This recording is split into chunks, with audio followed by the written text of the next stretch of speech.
this year's draft, right?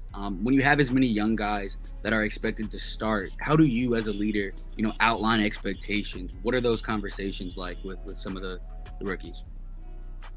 A lot of conversation with young guys. I just try to give them all of my knowledge and mentality, you know what I'm saying? How to attack every day, our standard we want on the field, have to prepare on the field, and just going out there every day and being intentional about everything we're doing and staying in the playbook, you know what I'm saying? Just giving them the recipe to success in this league. Thank you. Travis? Aaron, what's up, man? How we doing? Doing all right. How about yourself? Not too bad. I have two questions for you here. The first one, I always love asking players this. Their second year in the system. I know they've had the system here for a while now, but your second year in Mike McDaniel's offense, just kind of curious to get your gauge of where you are now compared to where you were a year ago. Placing your first options trade? You've come to the right place. With real-time insights from Fidelity. I feel like I didn't came a long way. And, you probably watch the film and see for yourself, you know what I'm saying? But I'm just super excited to be back in this system. When I came in first day in OTAs last year, like I felt it a little bit, but I was kind of frustrated because I was close to the technique we were looking for here, but I was also far away from what we had wanted. And so just from... you see the tape on Aaron Brewer. He still had a pretty good year last year. It wasn't that bad at all. And the fact that he's saying that he didn't really have a full grasp of the offense is a good sign that Aaron Brewer, he's going to continue to be a good center for the Miami Dolphins. The center spot, we don't got to worry about. The right guard spot, we don't got to worry about unless an injury happens to James Daniels, and left guard, Jonah. I'm pretty sure he's going to be a good player. He might have some hard time going up against the stronger D tackles in the league, but I think by year 2, he's going to be a very good guard for the Miami Dolphins. So the interior, I think we're in a good spot right now. It's just the outside, the right tackle and the left tackle that we need to solidify to see who's going to be the starters there. That's it. Going through a whole offseason, a whole season now, and being able to come back into the same system, same position for like the first time in my career since probably high school. Like, it just feels amazing. I'm excited to get back into it. Yeah, looking forward to that too. And then also the Dolphins added 3 offensive linemen this offseason, 2 in free agency, 1 in the draft, and some UDFAs as well. But the guys that they went in free agency in the draft are all good movers like the scheme requires, but they're all listed at 325 or bigger. And I was wondering from your perspective, what that added size on either side of you, like, does it change anything or make certain things more attainable for you? Like, what's the impact of possibly getting bigger at the guard position for a center?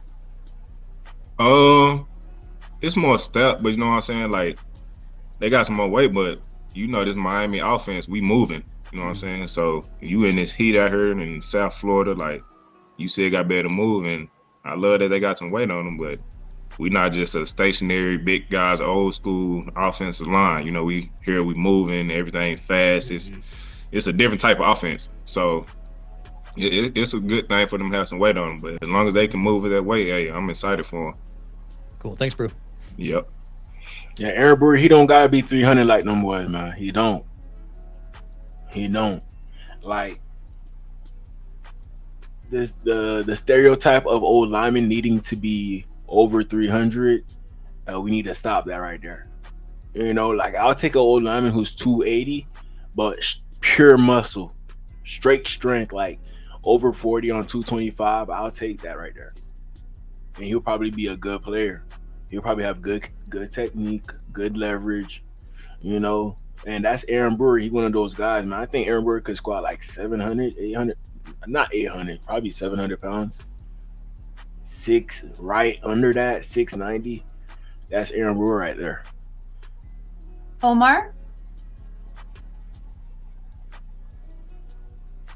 Wasn't ready, but I appreciate the call up. Hey, what's up, bro? Wanted to ask you about, obviously, Terron and Calais. They were massive leaders last year.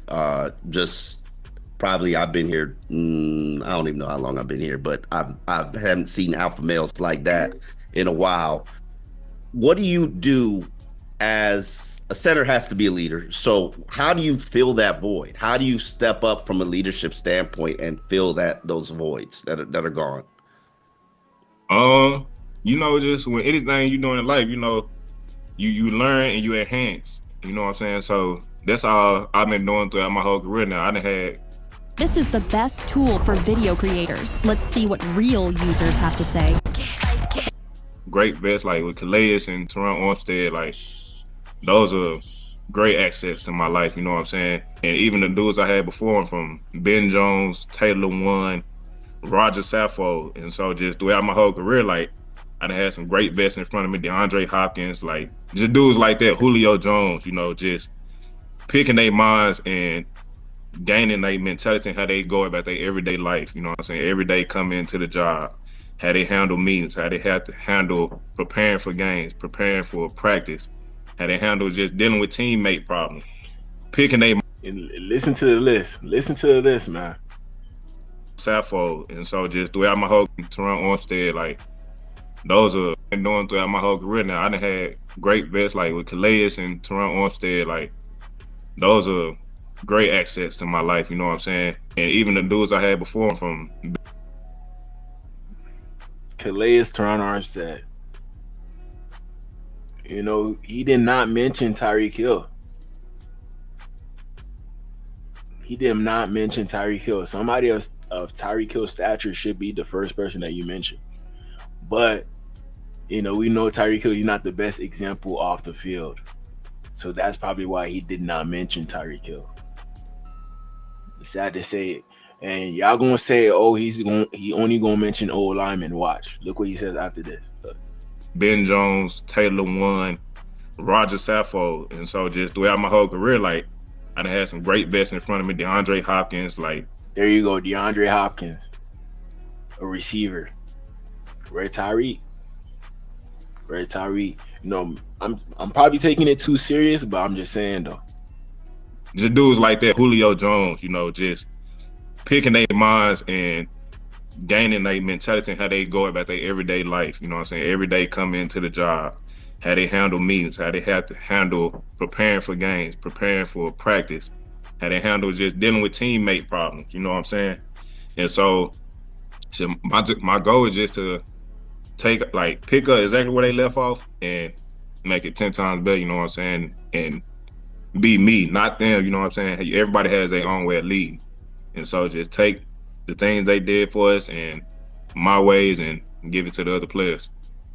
What's some of the bigger things that you learned from Terron Armstead in one season with him? From Terron, I say his preparation for the game. So we always just had when we study a player or something, how he looked at studying players. His attitude was just dealing with like everyday problems with players. Like everybody see just the football side of things, but we all have our everyday life, you know what I'm saying? And so if you're not mentally right, come into the building, come into a game, come into practice or whatever, you're not gonna get the results you need.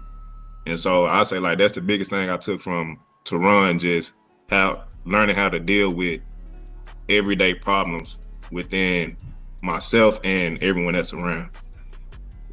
That's real. Thank you. That's real. Yep. Joe Shad. Hey, Aaron, it's Joe. Good to see you.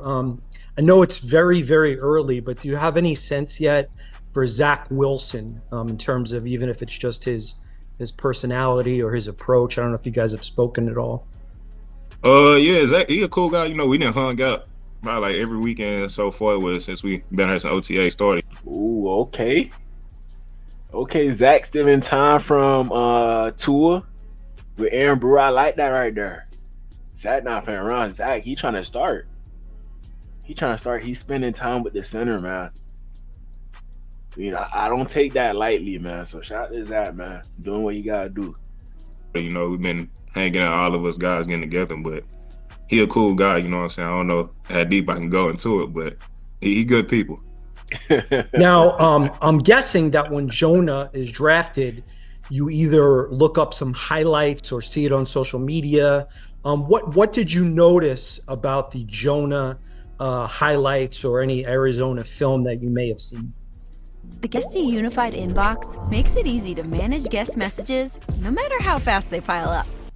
Not bad. But it's special. Like for him, like hey, I was saying like he a big dude, but he a big dude who can move. Like exactly what you said. Like as soon as I seen really every position who was drafted, I'm looking up highlights, combine, all that good stuff. And so, I'm excited. But as soon as he got drafted, I reached out to him, talked to him, let him know I'm excited to work with him, man. Bruh, Aaron Brewer and Jonah.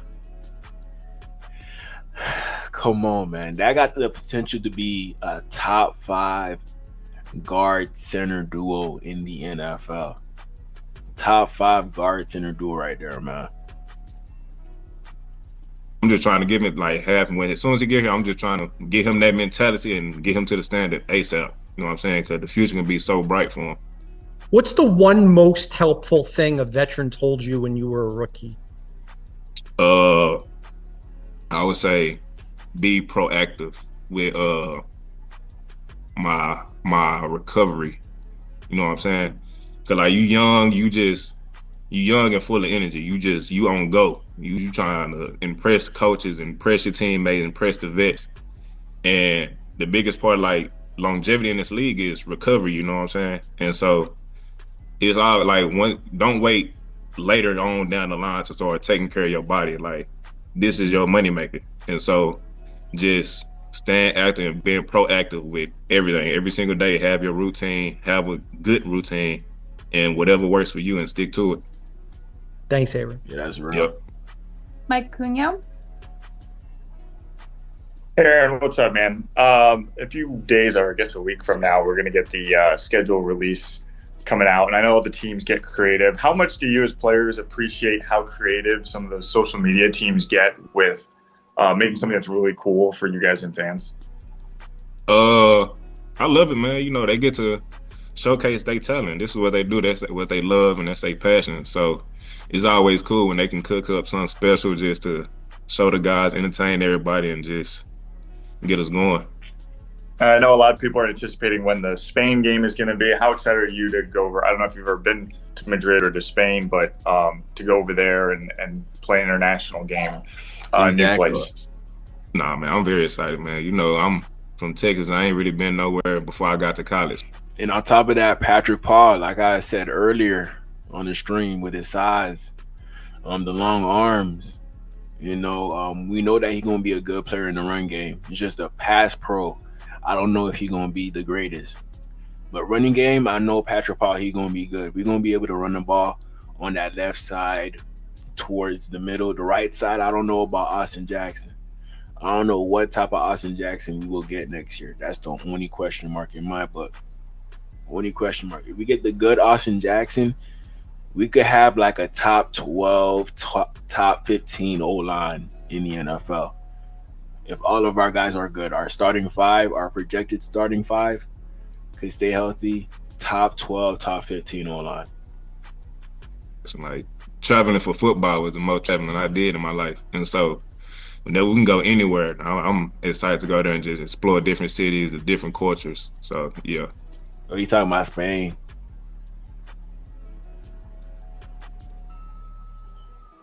What's up, Brew? How you doing? What's up, Chris? Hey, I got a couple of questions for you. O-line, we know that Terron has left, but I guess there's lots of reasons for optimism. What are some of your reasons for optimism for this O-line as you go into the season? Optimism, because, hey, man, it's our team. And so you work with what you got. And I'm whoever next to me, whoever we playing with, like, the sky's the limit for me with anybody. We can have I like that right there, man. I like that confidence right there. I like that. Y'all ain't hear that right there, bro. Y'all did not hear that. Hey, I got a couple of questions for you. O-line, we know that Terron has left, but I guess there's lots of reasons for optimism. What are some of your reasons for optimism for this O-line as you go into the season? Optimism, because, hey, man, it's our team. And so you work with what you got, and I'm whoever next to me, whoever we playing with, like the sky's the limit for me with anybody. Mm-hmm. We can have Let them know. group full of rookies, and the sky's the limit. I'm trying to come in and be great. Like, like love that. There's been plenty of people who come in their first season and be all pro bowl, and so like the standard. It don't matter what year you are, where you at, where you came from. Like when you get here, we trying to be the best of the best, top in the league, and that's what we're trying to get to.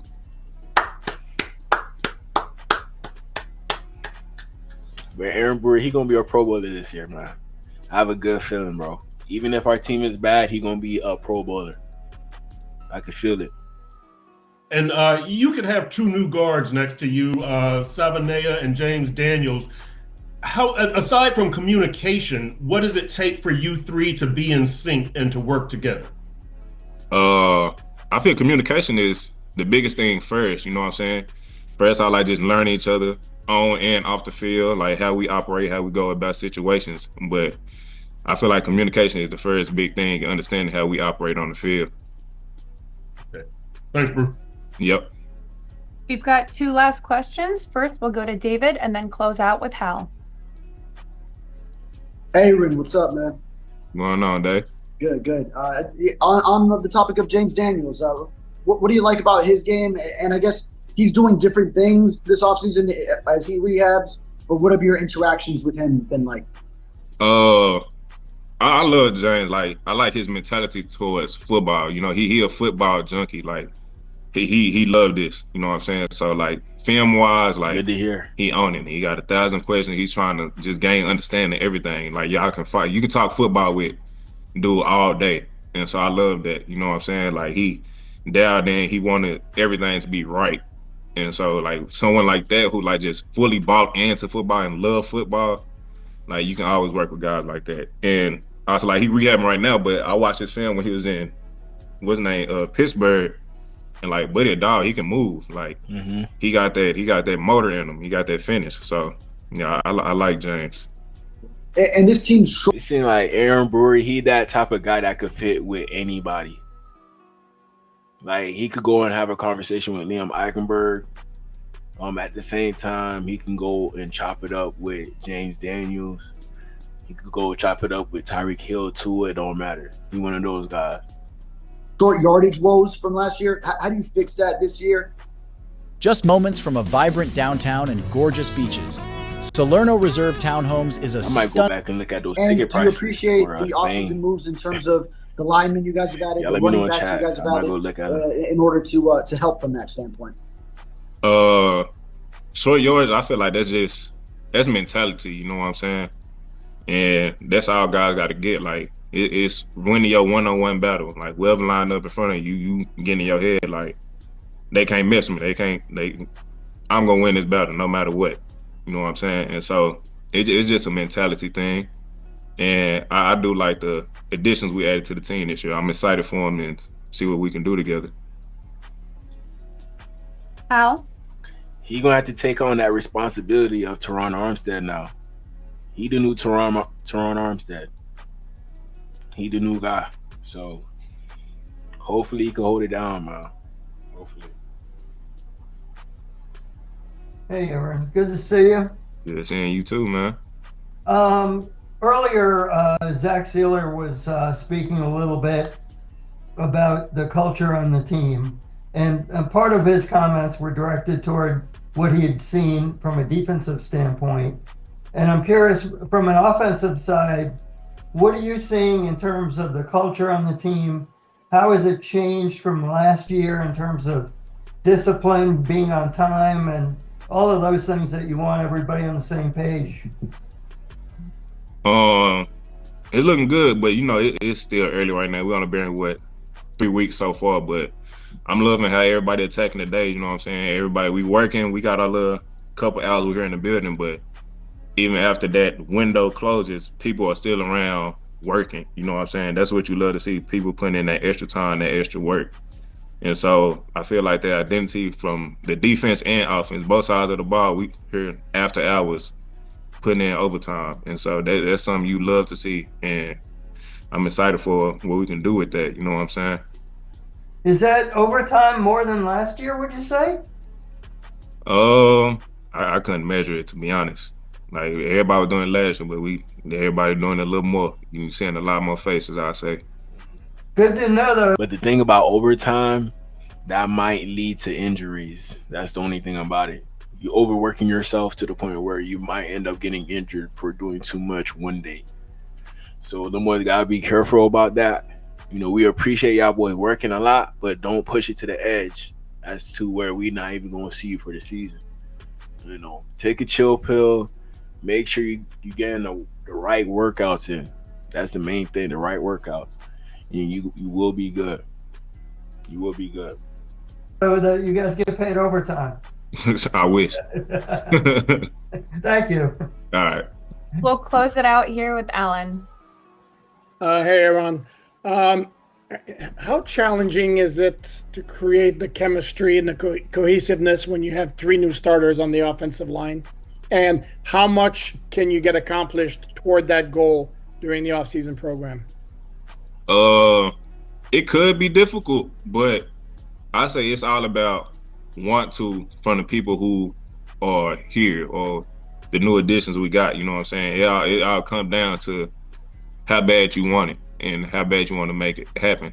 So I say we all have to be very intentional about it, and that's something I'm very focused on with everything we're doing. Like even if some guys are like uncomfortable with talking to people or just having that icebreaker conversation or having uncomfortable conversation, you know what I'm saying? I'm trying to be very intentional about everything, getting guys close together so we have that bond and that connection as soon as possible.